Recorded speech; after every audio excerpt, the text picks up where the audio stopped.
Assalamualaikum warahmatullahi wabarakatuh. Salam satu jiwa, salam Giras. Jumpa perdana di channel Farouk Abdillah. Channel Giras bahas dan ulas berita super hot tentang Sumeneb, kota Wiraraja, kota yang dinamikanya sangat luar biasa. Baik kawan, jumpa perdana pada hari ini. Jumpa dari channel Farouk Abdillah ini akan memperkenalkan beberapa berita hot seputar Sumeneb dan sekitarnya yang merupakan berita yang menyita banyak pihak untuk mengikuti perkembangan dari berbagai sudut tentang kota ini. Pertama, beberapa pekan belakangan ini memang ada berita yang sangat panas yang menuai banyak komentar seputar pembangunan dari kegiatan yang ada di Sumeneb. Seperti yang dimuat dalam Pena Rakyat News beberapa hari ini tentang pembangunan gedung KIHT Disperindak tahap 1 yang dinilai banyak kontroversi. Tapi baiknya kita mulai saja untuk membaca berita itu yang barangkali nanti memberikan wawasan bagi kita semua, sekaligus kita komentari dan diulas sebagaimana banyak menjadi bagian dari kegiatan-kegiatan kita, keseharian kita. Baik, saya baca. PRN Sumeneb, aroma tidak sedap terendus dari lereng tender konstruksi APBD Kabupaten Sumeneb. Pada artikel jurnalistik kali ini, PRN menyoroti proyek Disperindak tahun anggaran 2021. Lebih spesifik, yang dimaksud adalah pembangunan gedung KIHT tahap 1 yang berada di Kecamatan Gulu-Gulu. Proyek yang menelan anggaran sebesar 96 miliar ini sempat mengalami gagal tender tanpa alasan yang jelas. Tender yang dibatalkan pada tanggal 21 Oktober 2021 tanpa memasuki tahapan evaluasi dan langsung ditender ulang pada keesokan harinya, yakni pada tanggal 22 September 2021. Dalam hal ini, Disperindak terbilang berani melakukan retender dengan sisa waktu yang sangat minim. Bagaimana tidak, tahapan normal proses lelang tender pemerintah setidaknya memakan waktu selama 20 hari kalender. Bukan saja itu, tak terbayangkan bagaimana mengerjakan pekerjaan dengan besaran 9,6 miliar dengan waktu yang tidak kurang dari 50 hari kalender yang tersisa di tahun 2021. Waduh, ya. 9,6 miliar ini membangun dalam 50 hari rasanya muskil.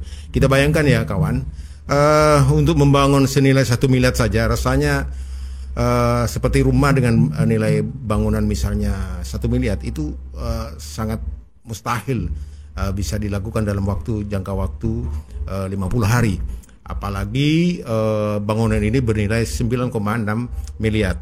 Oleh karenanya inilah yang menjadi persoalan dipersoalkan banyak pihak karena dinilai sangat sulit dilakukan. Saya lanjutkan aja baca. Tanggal kontrak diduga langgar aturan. Papan informasi proyek yang diletakkan di lokasi pekerjaan mencantumkan tanggal pelaksanaannya.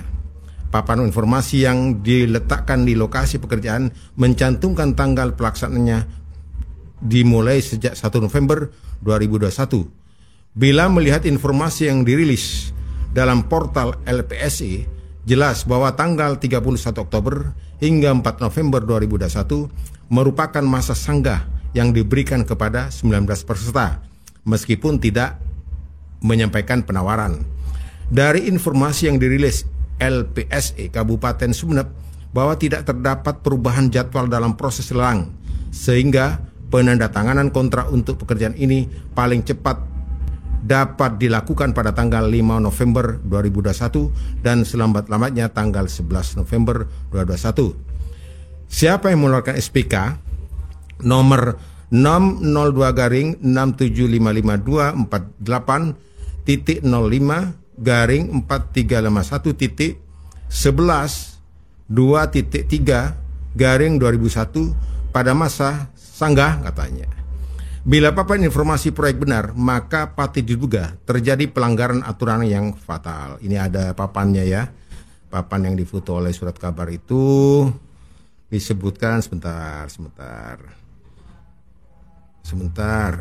Ya, kira-kira begitu. Ini kurang terang fotonya.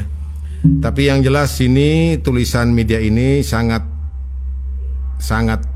menduga adanya kesalahan dalam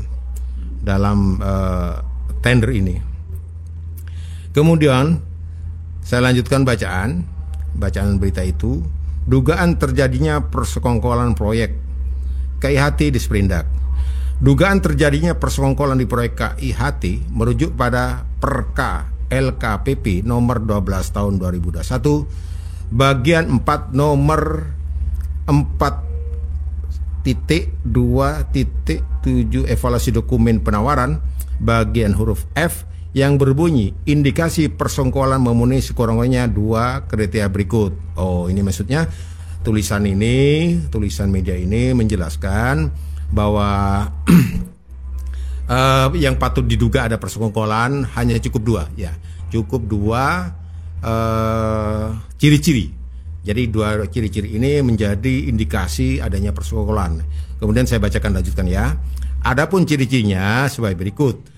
Terdapat kesamaan dokumen teknis antara lain metode kerja, bahan, alat, analisa, pendekatan, teknis, harga satuan, dan atau spesifikasi barang yang ditawarkan, merek, dalam kurung, tipe, jenis, dan atau dukungan teknis.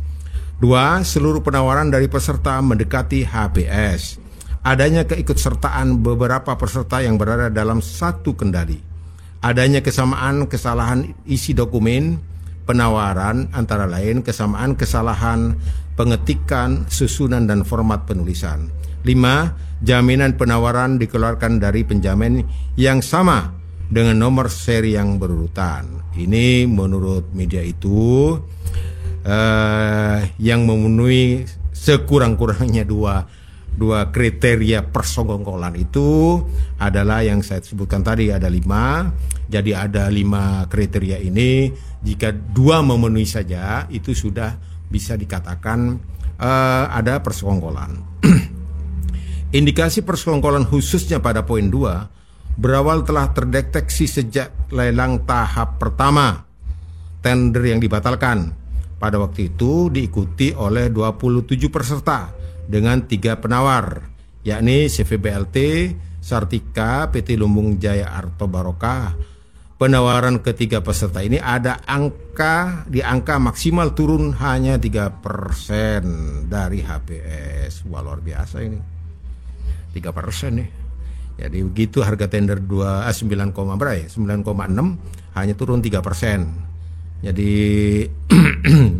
ya patut diduga memang. Biasanya di mana-mana banyak kita temukan bahwa penurunan harga ini tidak seperti itu. Tapi sekitar ya antara 10 lah, 10, 9, 10 ke atas sedikit lah. Tapi ini yang terjadi hanya kisaran 3%. Maka kata media ini memang patut dicurigai ya, patut diduga adanya sebuah pelanggaran-pelanggaran yang mungkin kita bisa telusuri lebih lanjut. Kemudian dalam penelusuran media ini diketahui bahwa CV Sartika yang bermarkas di Pamekasan dipinjamkan kepada Haji Imam. Praktik pinjam bendera ini dinyatakan langsung oleh owner dalam sesi wawancara dengan koresponden PRN di Pamekasan. PT Lumbung Jaya Arto Barokah yang bermarkas di Sidoarjo meminjamkan perusahaannya kepada seorang yang bernama Babur Rahman. Wis, ada namanya nih, Babur Rahman. Namanya Babur Rahman ya. Hal ini terkonfirmasi dari Angga Kurniawan. Namanya lagi ya, ada nama lagi. Pemilik perusahaan konstruksi yang terbilang baru berdiri ini. Wah, jadi ada di tender itu sebuah perusahaan yang dinyatakan oleh media ini sebagai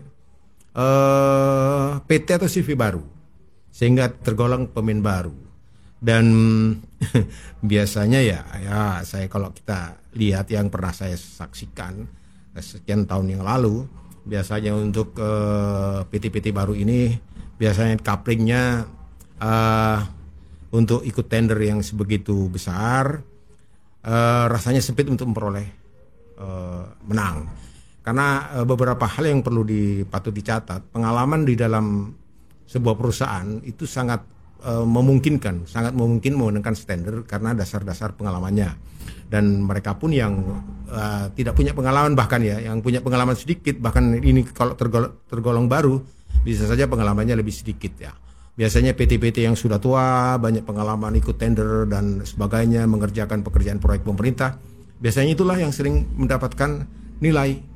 Jadi nilai poin lah, sehingga bisa memenangkan proyek tender tersebut. Saya lanjutkan ya. Rentetan peristiwa yang mendahului ini menjadi petunjuk penting dalam memahami dugaan permainan lelang tender proyek ini. Sebab saat ini diinformasikan bahwa kedua pengusaha tersebut sedang mengerjakan proyek ini dengan menggunakan bendera PT Lumbung Jaya Arto Barokah. Waduh.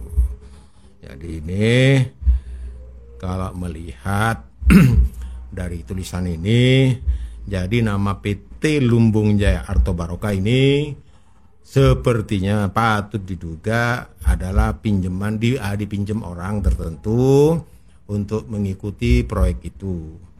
Dipinjam saja, manajemennya dipinjam, administrasinya dipinjam, kemudian sebenarnya mengerjakan adalah orang lain. Begitu kira-kira.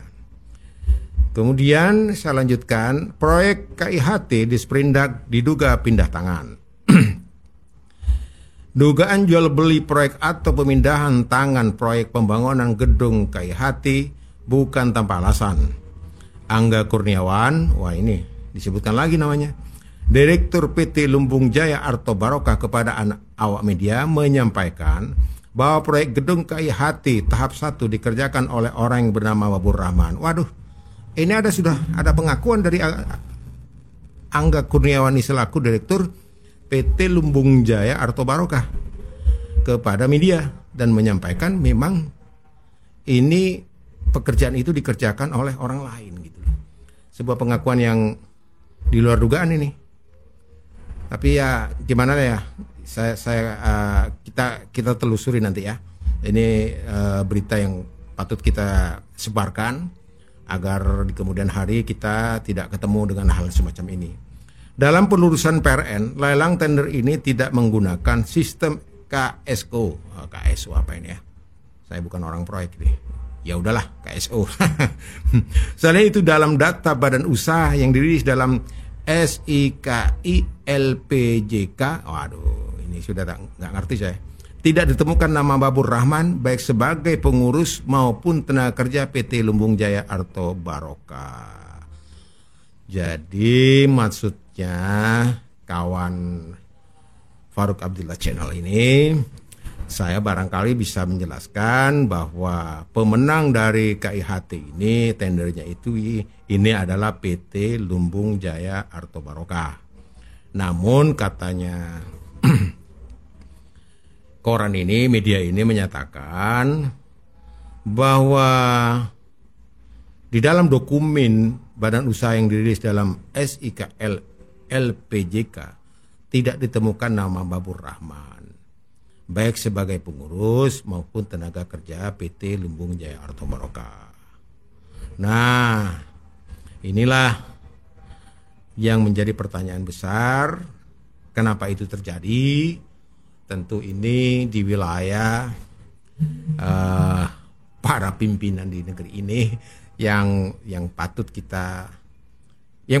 dijawab oleh pemerintah daerah agar supaya kasus ini tidak melebar kemana-mana, dan kita harapkan bisa dengan terang benderang disebarkan, dinyatakan kalau ini berita ini tidak benar ataupun ada kesalahan segera diperbaiki. Kemudian saya bacakan lanjutan. Untuk proyek di Sumeneb dihandle Bapak Babur Rahman, balas PT Lumbung Jaya Arto lewat pesan WhatsApp. Siapa Babur Rahman dan apa perannya? Nah, tulisan ini coming soon. Artinya berlanjut katanya. Ya, ini ngeri banget nih berita ini yang dirilis oleh Pena Rakyat News ID. Karena kasus ini sangat dekat pada tindak pidana korupsi, dugaan tindak pidana korupsi yang bisa menyeret siapa saja.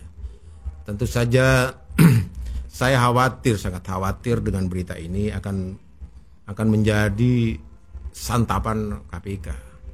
Karena melihat data-data yang disampaikan oleh PRN sangat detail dan menyajikan peraturan-peraturan, menyajikan dalil-dalil yang dimana dugaan arah permainan proyek itu sangat dekat. Dan saya berharap sesungguhnya berita yang lebih sepekan ini yang beredar di tengah-tengah masyarakat ini bisa ditelusuri oleh pihak pemerintah daerah. Setidaknya ada inspektorat lah yang mulai menggali data tersebut, apa sebenarnya masalah yang terjadi di tempat itu. Sebab di tempat lain juga kita ada berita lagi nih yang berkaitan dengan Disperindak ya, di ledeng sektornya Disperindak tentang mafia tender juga di Blok Sayur, edisi pembangunan pasaran Blok Sayur yang muncul juga di media Pena Rakyat ya. Sebentar dulu ya. Di Pena Rakyat juga, di Pena Rakyat News ID tentang dengan judul bongkar dugaan mafia tender proyek di Sumeneb edisi pembangunan pasaran baru Blok Sayur. Ini ada dua berita yang bunyinya yang arahnya ke Disperindak semua. Saya nggak paham dan saya orang yang sudah lama meninggalkan kota Sumeneb ini tidak mengenal langsung dengan mereka-mereka yang sedang menjabat di tempat ini. Hanya tinggal beberapa orang saja yang saya kenal dan sahabat saya kebetulan yang satu alumni dengan saya seperti Dinas Cipta Karya, Pak Ja'far, Insinyur Ja'far itu adalah teman saya. Kemudian di tempat lain siapa aja ya? Wah, Pak Agus Mulyono, Kepala Dinas Kesehatan itu satu leteng dengan saya. Selebihnya tidak banyak teman-teman saya menjadi petinggi di tempat itu. Karena ya mungkin ya seusia saya banyak yang pensiun ya. Banyak yang pensiun. Ya ada beberapa teman-teman saya yang sudah pensiun sebenarnya. Pak Munir, Camat Batuan, terakhir pensiun kemarin. Kemudian ada siapa itu? Hosen Camat Arjasa kalau nggak salah ya.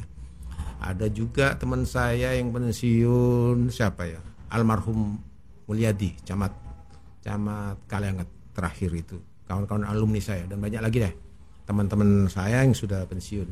Yang sekilas saya tahu yang tersisa tinggal Insinyur Muhammad Ja'far, Kepala Dinas PU Cipta Karya kalau nggak salah ya. Tolong koreksi kalau salah ya.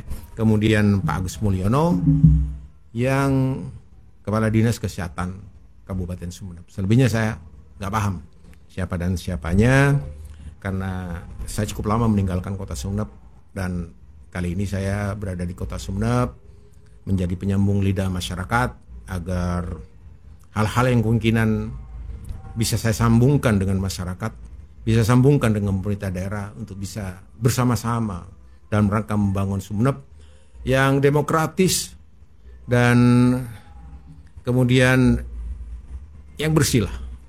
Artinya harapan kita semua tentu. Ini hari ini NKRI dan sebelum-sebelumnya.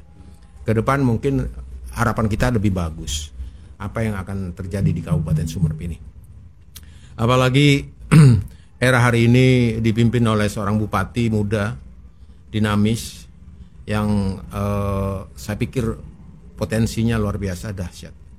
Oh iya, saya lupa. Ada teman saya juga yang satu alumni dengan saya, yakni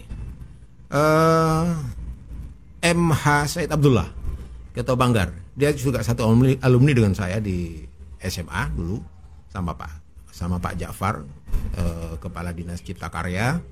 Kemudian sama dengan Agus Mulyono di Dinas Kesehatan itu satu alumni dengan saya yang kebetulan ada. Dan memang potensi kita hari ini Kabupaten Sumeneb ini lumayan bagus lah. Jika Bupati muda kita ini, Bupati Petarung ini bisa lebih memajukan, bikin lompatan lebih jauh lagi, untuk Sumeneb ke depan. Karena mengingat ada beberapa tangga yang bisa kita masuki, tangga yang kita akan lewati itu mungkin lebih bagus lah kalau kita hari ini kejar tayang untuk pembangunan Sumeneb ke depan. Memperhatikan hal itu, saya sungguhnya menjadi orang yang sangat berbahagia menjadi bagian warga Kota Sumeneb. Karena saya katakan bagian karena KTP Surabaya udah. Jadi bagian Kota Sumeneb menjadi bagian warga negara. Tapi bagian dari warga negara Republik Indonesia, NKRI. Walaupun saya KTP Surabaya tapi NKRI. Jadi NKRI, Negara Kesatuan Republik Indonesia. Satu Pancasila. Ya. Oke, kembali kepada kasus yang ada di Sprindak. Saya bacakan lagi juga dari PRN juga yang berkaitan dengan pembangunan blok Pasar Anom baru, yang blok sayur, yang diduga juga dalam tulisan itu ada permainan. Ya.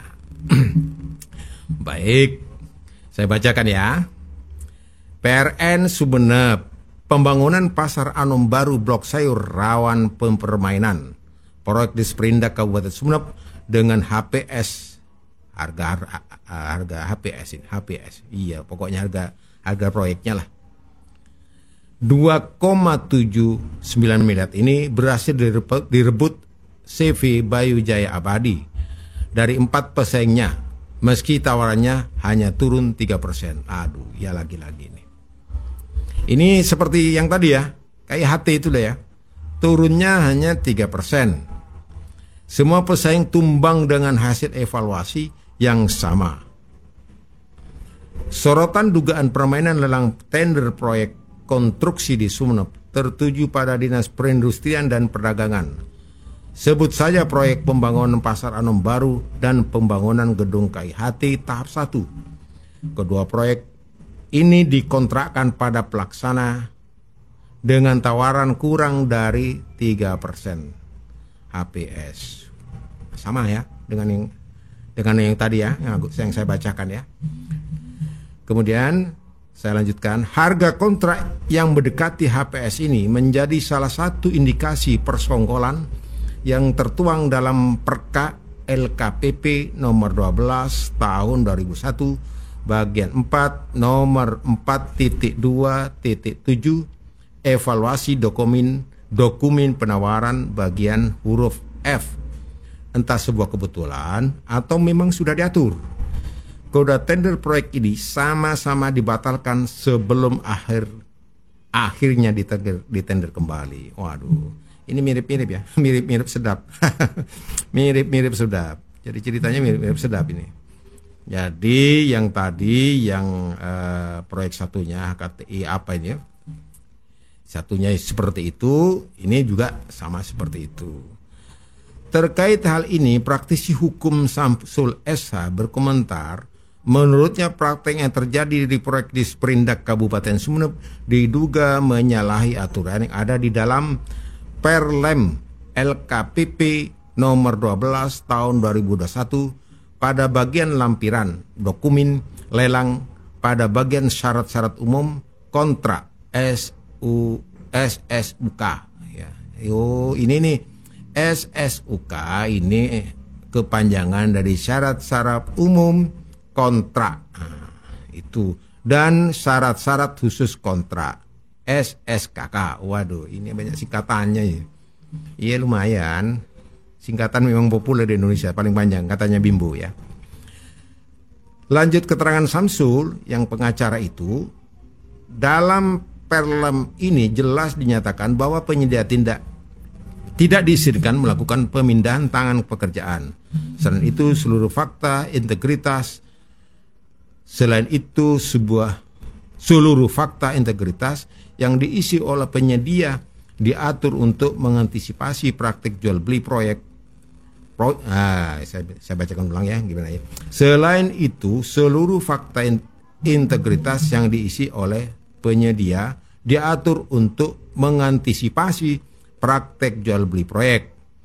Masih keterangan Samsul, jika benar proyek-proyek tersebut dikerjakan satu orang dan statusnya tidak berhubungan dengan dokumen lelang, maka hal itu tersebut dapat dikategorikan pemindahan tangan. Oh, jadi Pak Samsul ini ya, Pak Samsul yang pengacara ini, nggak tahu ini Pak Samsul teman saya apa enggak ini. Ada yang teman saya namanya Samsul Arifin, pengacara itu. Pengacara di Sumeneb itu. Apa ini komentarnya dia ya? Sebab namanya pengacara nggak kenal lagi selain Pak Samsul Arifin ini. Yang rumahnya di Pangolokan itu. Yang saya kenal. Mungkin bisa saja ya. Bisa saja ada pengacara lain yang bernama Samsul ya. Saya lanjutkan. Jika mengetahui indikasi seperti ini, masyarakat boleh menyampaikan Dumas Pengaduan Masyarakat ke APH, baik itu APIP atau ke kepolisian maupun kejaksaan, kata Samsul. Waduh, ini saya jelaskan dulu ya. Saya coba analisis dulu ya. Jadi jika memang ada hal-hal seperti ini. Jadi jika terindikasi pemindahan proyek itu pindah tangan, maka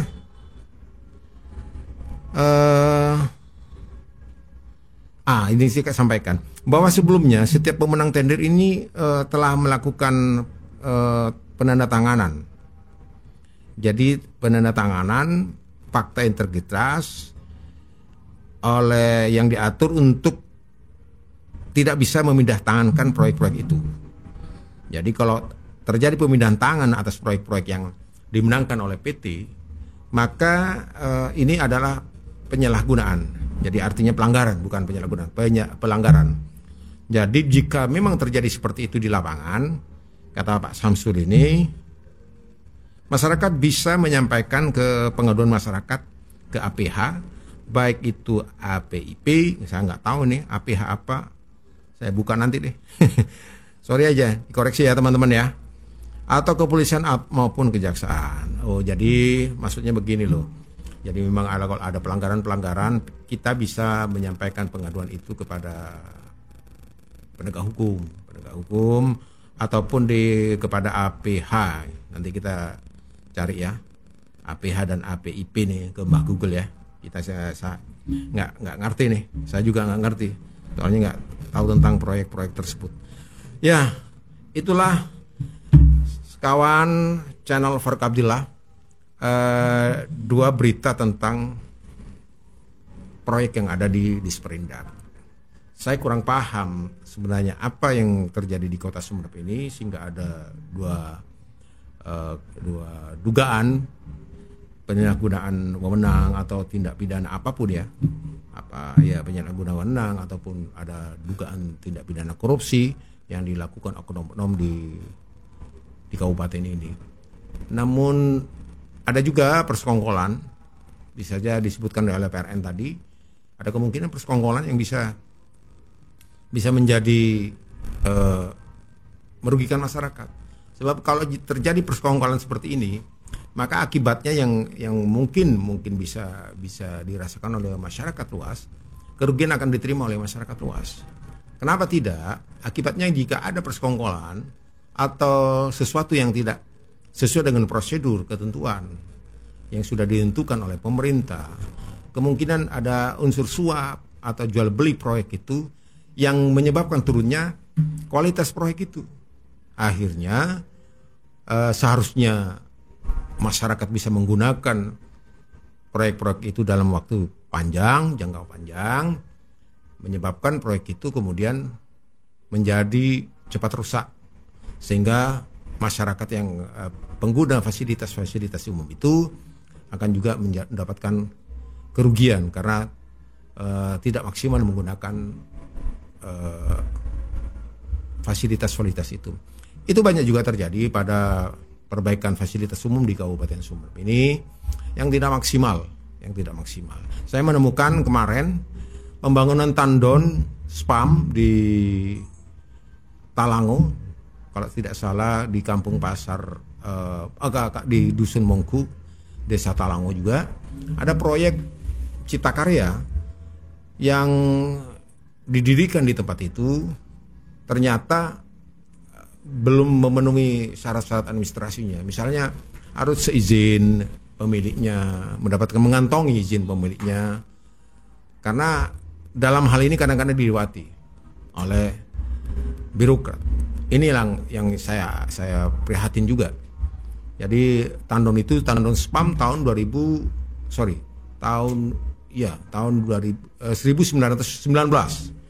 Jadi sudah masuk 19 20, 21 itu sudah 3 tahun akibat proyek itu salah administrasi, malat administrasi, menyebabkan tandon itu tidak bisa difungsikan oleh masyarakat. Jadi mangkrak selama 3 tahun.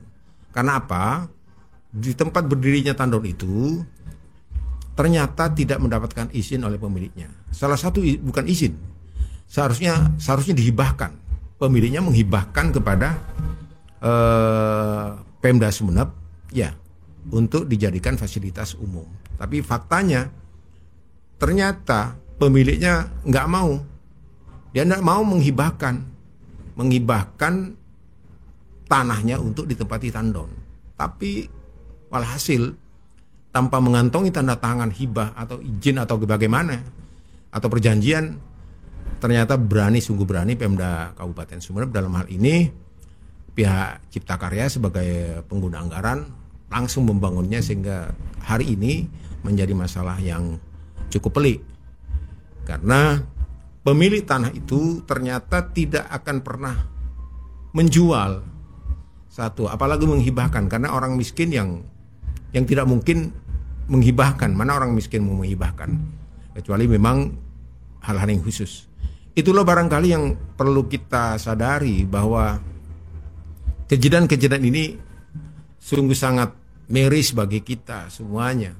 Saya dari channel Farouk Abdillah merasa kian miris tentu mendengar atau menyaksikan kejadian-kejadian seperti itu.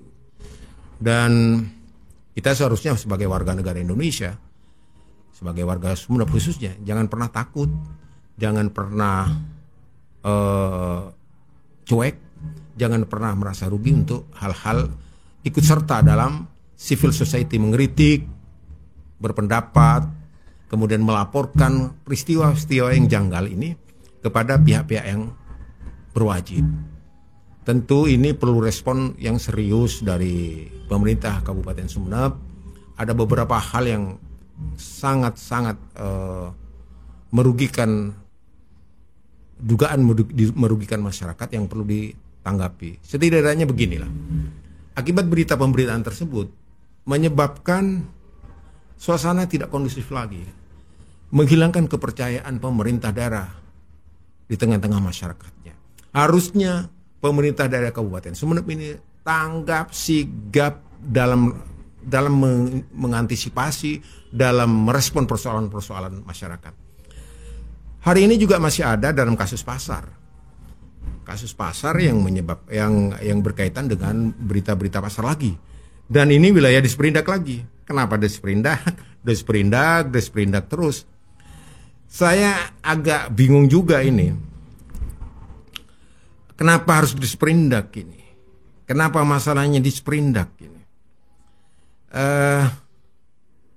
Mungkin agak berat kalau saya katakan beban ini kepada kepala dinasnya, atau wallahu a'lam lah. Saya nggak paham ya, kenapa hal ini terjadi di wilayah Disperindak.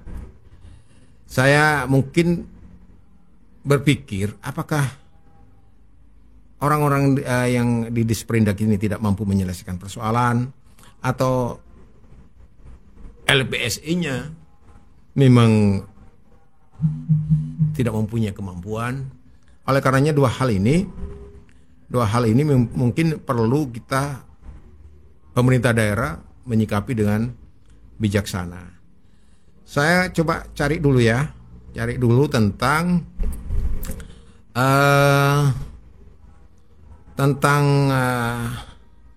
retribusi ini. Nah, pasar lagi. Ini ketemu sudah ya.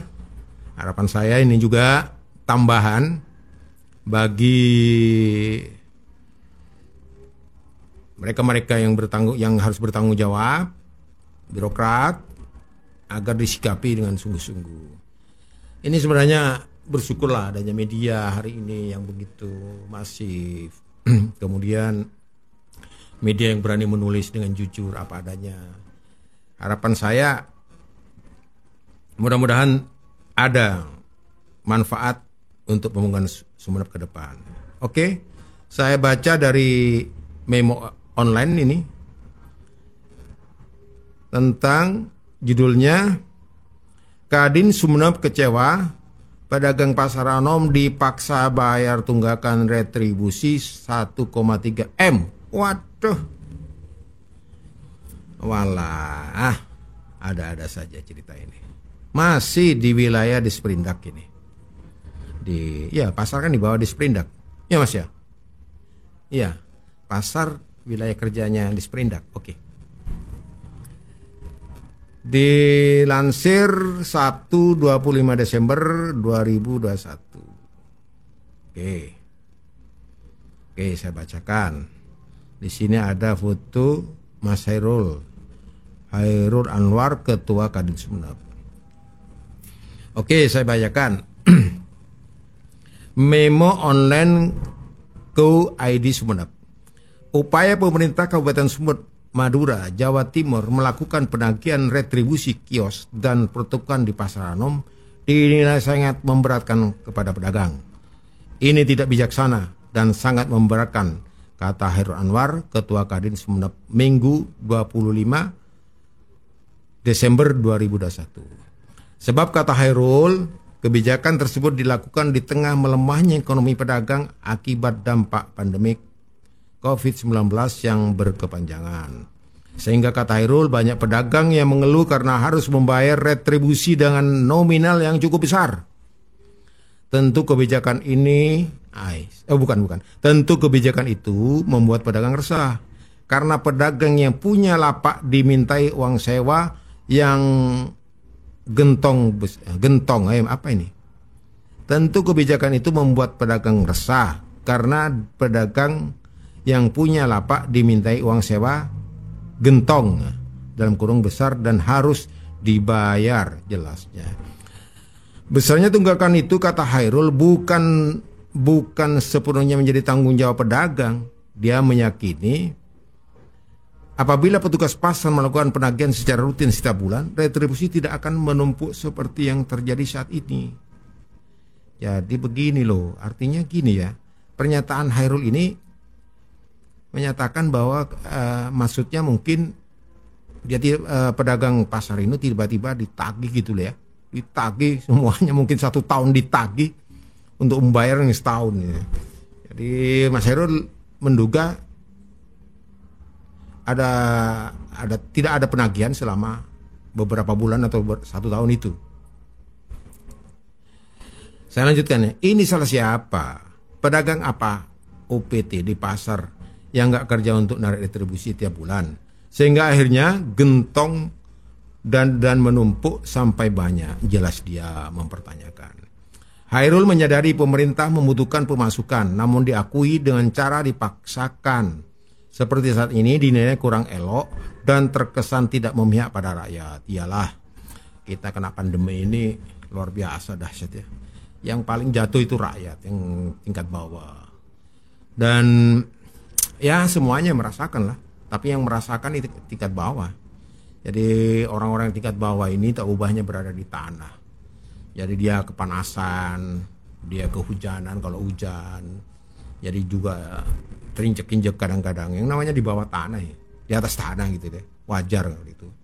Dan suasana pandemik ini memang siapapun akan merasakan lah bagaimana situasi ekonomi mereka.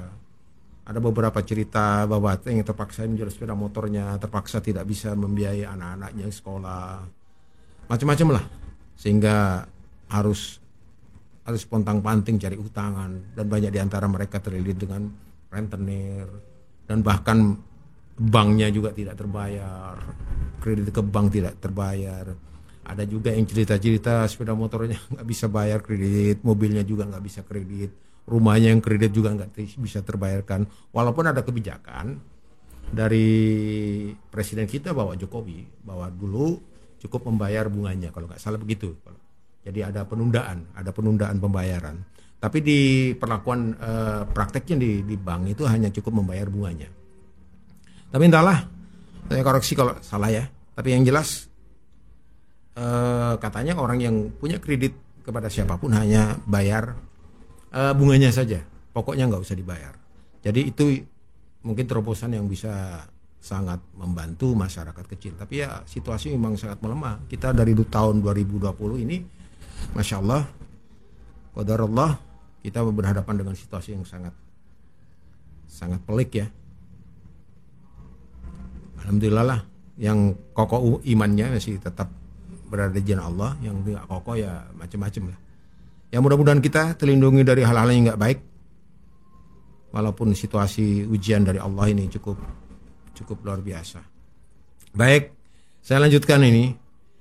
Hairul menyadari pemerintah membutuhkan pemasukan, namun dilakukan dengan cara dipaksakan seperti ini seperti saat ini dinilai kurang elok dan terkesan tidak memihak pada rakyat. Apakah lagi lanjut dia penagihan dilakukan menjelang akhir tahun anggaran, sehingga pemerintah terkesan dikejar target. Sepertinya tidak bijaksana sekali, tegas dia Hairul. Sebelumnya koordinator UPT Pasar Sumeneb Hairul Anwar mengatakan upaya menagih. Hairul Anwar juga nih. Sebelumnya koordinator UPT Pasar Sumeneb Hairul Anwar mengatakan upaya penagihan dilakukan, namanya sama ini ya. Hairul Anwar, satunya siapa ini? Hairul Anwar juga ya. Hairul Anwar juga nih. Kepala UPT-nya juga Hairul Anwar. Waduh, kebetulan namanya Hairul Anwar itu populer di Sumeneb ini. Ini ya jawabannya Kepala UPT Pasar Sumeneb.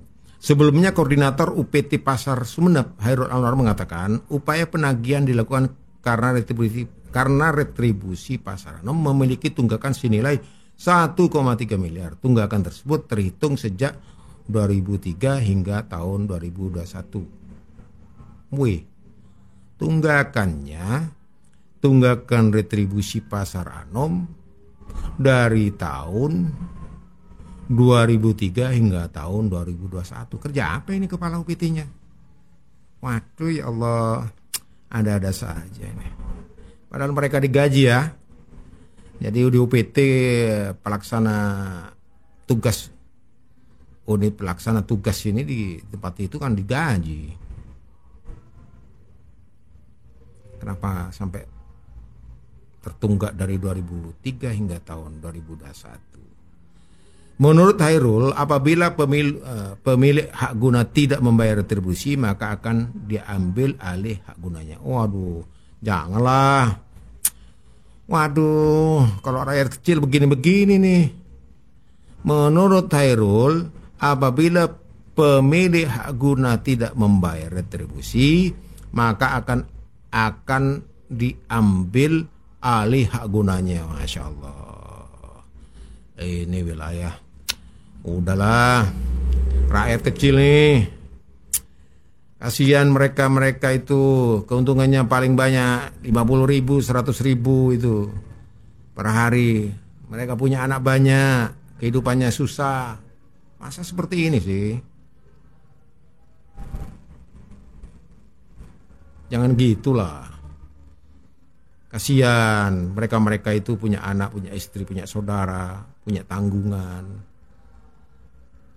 Oleh karenanya saya berharap jangan sampai terjadi. Saya lanjutkan ya. Pencabutan hak guna itu sesuai dengan peraturan Bupati nomor 9 nomor 9. Tahunnya nggak jelas nih. Peraturan bupati itu ada nomornya, harus ada tahunnya. Nah ini nggak jelas nih. Oke, nggak apa-apa. Dalam Perbup itu terdapat pasal yang mengatur apabila pemilik hak guna tidak membayar retribusi maka akan dicabut. Selain itu hak guna bisa dicabut apabila dalam kurun waktu 10 hari berturut-turut tidak dioperasikan atau tidak dibuka. Apakah retribusi tahun sebelumnya tidak ditagih? Hairul mengaku sebagai pedagang sengaja tidak membayar dan juga karena tidak beroperasi. Saat saya turun ke bawah ada pedagang yang mengatakan apa ini? Nggak jelas. Oh, saat saya turun ke bawah ada pedagang yang mengatakan lewat apa ini? Mungkin mereka tidak tahu jika saya kepala UPT yang baru. Jelas pria yang baru menjabat sebagai koordinator UPT Pasar itu. Pasar Anom yang merupakan pasar tradisional terbesar di Kabupaten Sumedang. Lokasinya terletak di Desa Kolor, Kecamatan Kota Sumedang. Ya, penulis Satrio, editor Udin, publisher Isma. Ya, jelas ya. Ya, saya juga prihatin banget ya dengan kondisi Kabupaten Sumedang. Ada 3 kasus di Disperindak. Kasus pertama tentang pembangunan pasar Anom Baru, Blok Sayur.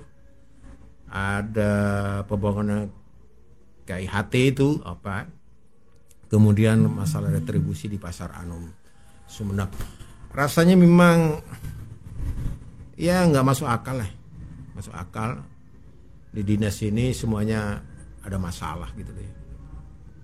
Seharusnya segeralah pihak-pihak yang berada di dalam lingkup koordinasi dinas Disperindak itu segera menyelesaikan masalah-masalah ini.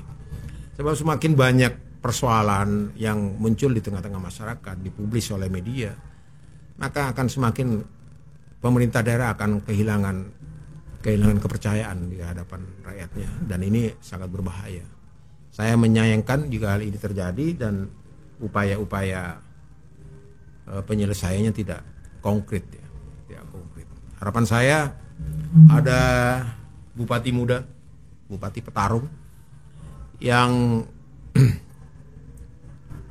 harapan saya tertumpu pada beliau, yang kesempatan ini luar biasa, kesempatan yang diberikan kepada Bupati Fauzi.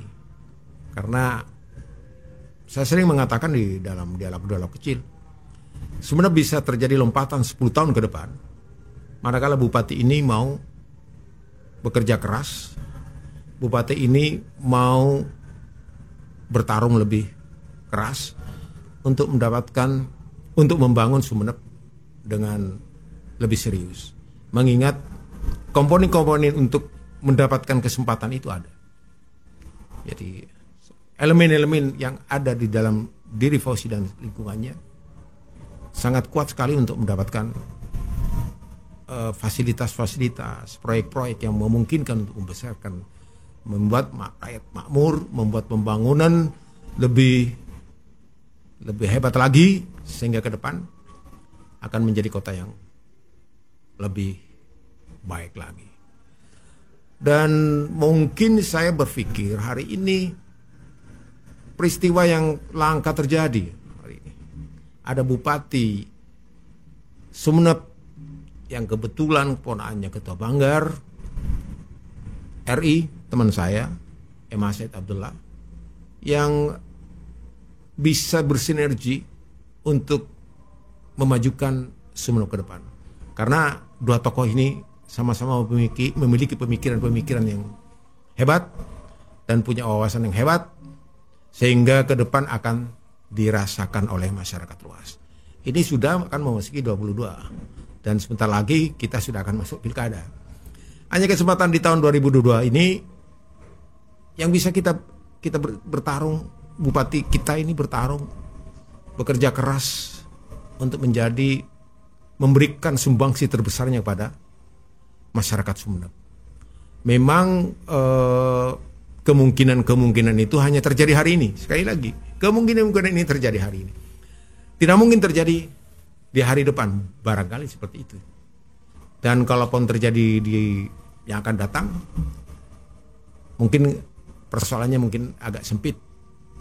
Jadi hari ini saya berharap semua pihak ayo bahu membahu membesarkan kota Sumeneb, membangun kota Sumeneb dengan ciri-ciri yang khas. Karena kita sebagai kota pariwisata, kota keraton, kota yang agamis, kota santri, kota keris, macam-macam, kota wiraraja, kota yang merupakan kota yang mempunyai peranan penting dalam mendirikan kerajaan besar Majapahit. Nah, dari Sumeneb, Majapahit bisa didirikan. Dan hari ini Sumeneb harus berangkat sebagai dirinya sendiri untuk membesarkan kota ini. Namun kawan, barangkali hal-hal yang lain bisa saya sampaikan lain waktu berkaitan dengan ini. Sekali lagi harapan saya, siapapun Anda, siapapun kita, mari kita bersama-sama membangun Sumeneb dengan sungguh-sungguh. Jika ada hal-hal yang memang tidak sesuai dengan kaidah-kaidah hukum, kita jangan merasa takut, jangan merasa sungkan, jangan merasa risih untuk melaporkan, untuk menyelesaikan persoalan-persoalan ini secara jujur dan konsekuen. Sebab bagaimanapun juga kita tentu berpikir lurus. Setiap manusia pasti ingin menciptakan situasi yang baik. Bohong, mustahil. Setiap manusia ingin menciptakan situasinya yang baik. Tentu dengan cara-cara yang halal, cara-cara yang bijaksana, demokratis, dan supremasi hukum. Dan kasus Sumeneb ini yang setelah saya bacakan, rilis hari ini, tidak mungkin kita tutup-tutupi. Tidak mungkin kita lindungi. Ada beberapa orang menyatakan, tidak mungkinlah Sumeneb hari ini disentuh KPK, disentuh kepolisian, disentuh kejaksaan, nggak mungkin lah karena ada 01 Sumeneb kosong, Sumeneb kosong yang kuat, perkasa, gagah, super adidaya yang bisa memotong-motong, melumat-lumat laporan-laporan yang mungkin nyampe di KPK, di kepolisian, kejaksaan. Oh enggak lah. Saya hakul yakin bahwa kebenaran di atas segala-galanya. Memang saya punya keyakinan pula bahwa kebenaran yang tidak disusun dengan cara-cara cerdas, yang tidak disusun dengan cara-cara cerdas, sekali lagi, cara-cara yang benar, mudah dikalahkan, dipatahkan oleh kezaliman yang disusun dengan benar, yang ditata dengan benar. Oleh karenanya, tolong sekali lagi pada teman-teman yang wartawan yang menulis berita-berita ini, tetap konsisten, tetap bijaksana, tetap jujur, karena itu adalah panglima dari keberhasilan kita semua. Bukan untuk pribadi kita, tidak, kita semua dengan berpanglima seperti itu, dengan mengutamakan kejujuran, mengutamakan demokrasi, supremasi hukum, pasti kita yang akan menikmati, kita semua yang menikmati hasil dari kejujuran dan hasil dari konsistensi kita. Bahkan insya Allah anak cucu kita akan menikmati hasil dari jerih payah kita di dalam memperjuangkan nilai-nilai kebenaran. Dan saya pun merasakan itu sebagai teman-teman wartawan, jurnalis. Saya dulu jurnalis di tahun-tahun 80-an. Di tahun 80-an saya jurnalis sudah. Jadi sepak terjang seorang jurnalis saya rasakan, saya memang pahitnya, manisnya saya rasakan. Memang tidak mudah. Berbagai persoalan, ancaman, intimidasi dan segala macam memang ada. Tapi tidak usah takutlah. Insya Allah di negeri ini yang sudah tingkat demokratisinya itu lebih bagus di era-era Orde Lama, mudah-mudahan kita akan mendapatkan manfaat dalam menegakkan keadilan.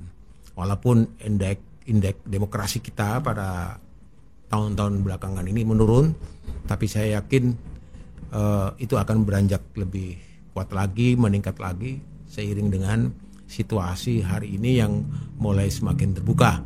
Mengingat apa yang dikatakan oleh Pak Kapolri hari ini, Pak Sigit, ini cukup sangat mendukung upaya-upaya kita untuk membersihkan hal-hal kepala busuk, katanya istilah beliau. Kemudian penegak-penegak hukum lainnya juga seperti bukan penegak hukum, Menko Polkam, Menko Pak Mahfud MD jelas-jelas menjelaskan bahwa dia berhak untuk dilapori hal-hal yang berkaitan dengan sesuatu yang tidak benar. Oke, kawan Farouk Abdillah Channel, saya rasa sudah cukup. Saya harapkan kita ketemu lagi, insya Allah di channel ini. Insya Allah saya akan terus merilis berita-berita yang berkaitan dengan Sumeneb dengan harapan dan satu tujuan, salam satu jiwa. Artinya kita samakan hati kita dalam menuju demokratisasi dan supremasi hukum. Ingat, subscribe ya, dan likes dan komentar agar saya dan kawan-kawan kru bisa menyajikan lebih baik lagi. Ini tayangan pertama. Tayangan perdana memang banyak kekurangan dan kekurangan lah. Artinya itu yang harus saya sampaikan kepada saudara-saudara, kawan-kawan dari Kota Wiraraja, Kota Dinamika, Madura. Inilah channel Farouk Abdillah. Salam satu jiwa, salam giras. Wassalamualaikum warahmatullahi wabarakatuh.